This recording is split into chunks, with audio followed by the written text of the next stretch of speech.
I, I, I, I don't know. I just decided I'd had enough.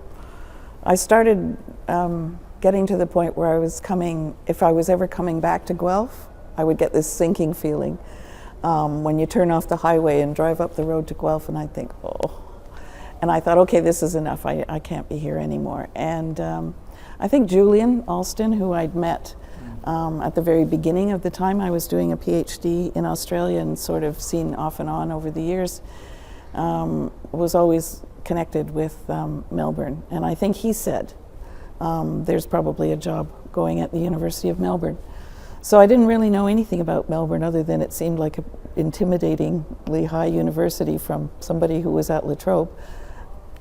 I have another story about that. But so I thought they'd never hire me, but I'll put in an application. And the dean at the time liked the idea of me coming to work there.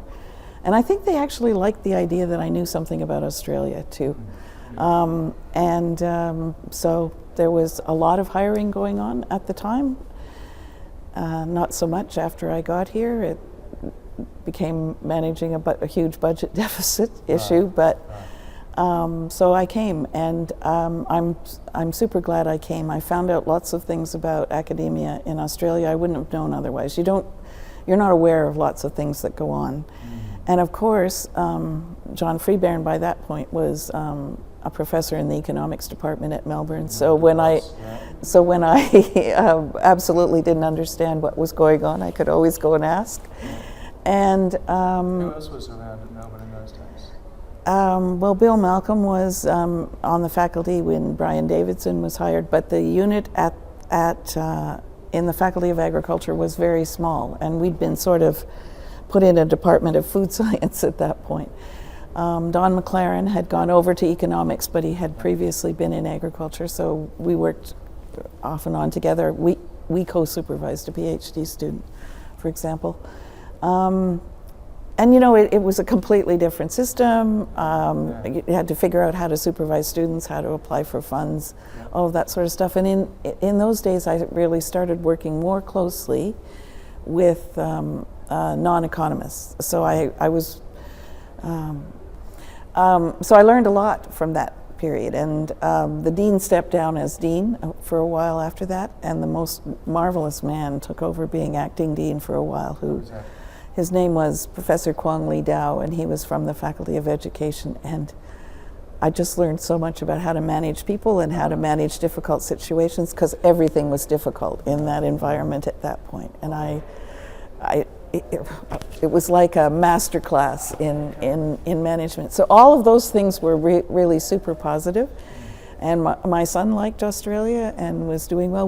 I will also say that from going back to when I was a student, I didn't have as much time to do that when I was here as a faculty member, but if you go back to when I was a student, the Victorian branch of the Ag Econ Society was incredibly dynamic, absolutely incredibly dynamic. Every month there was a talk, and they were usually at the University of Melbourne, so I was actually on the campus a lot. And you always went for dinner at Lygon Street, and you always got home at 3 o'clock in the morning, so you can imagine what happened. But the kind of people, many of whom have turned up at this conference, if they're still around, who would be there, that was also like a master class, because it was the arguments about policy and stuff the were intellectual vitality of it. It was incredible. I learned so much from that. So how long were you at Melbourne? I wasn't at Melbourne very long. What happened was that I was worried about being a single parent. And how many emotional resources I had left at the end of the day for him, where he wasn't going to be living with me that much longer.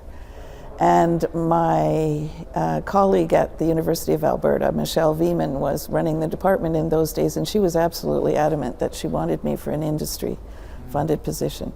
Michelle Veeman was well aware of the fact that I worked well with industry at some level or other, and it was an industry-funded position that she wanted me to take up, and she'd had trouble filling it. And so she was adamant. Like, she just phoned every week until I agreed to go and visit. And I said, I'll just come and visit, but there's no guarantee I'm taking the job. And she said, well, that's fine. And she found out that I really liked the faculty club at the University of Melbourne, so she found the best places to eat in Edmonton to take me to see, to show that I wouldn't be missing anything by not having a faculty club. She's clever. And it was important for my son, I think. Okay. So it wasn't anything about a job decision. Bob Richardson had taken over being dean at the faculty at that point, and things were starting to look up. But personally, it seemed easier to go to Canada. Yeah, okay. And So I've you've been there been ever ever since. Yeah. So I started in January So almost- 2001. Yeah, so getting towards 20 years ago now. Yeah, and I never, ever thought that would happen. Yeah. But I really liked the dean there too, and he wanted me to be department chair, and I said, I've only been here 5 minutes, and he said, I don't care. And so I was department chair for 6 years, Yeah. and then there was a new dean who I not so fond of, shall we say. And so then I've been just a faculty member since then.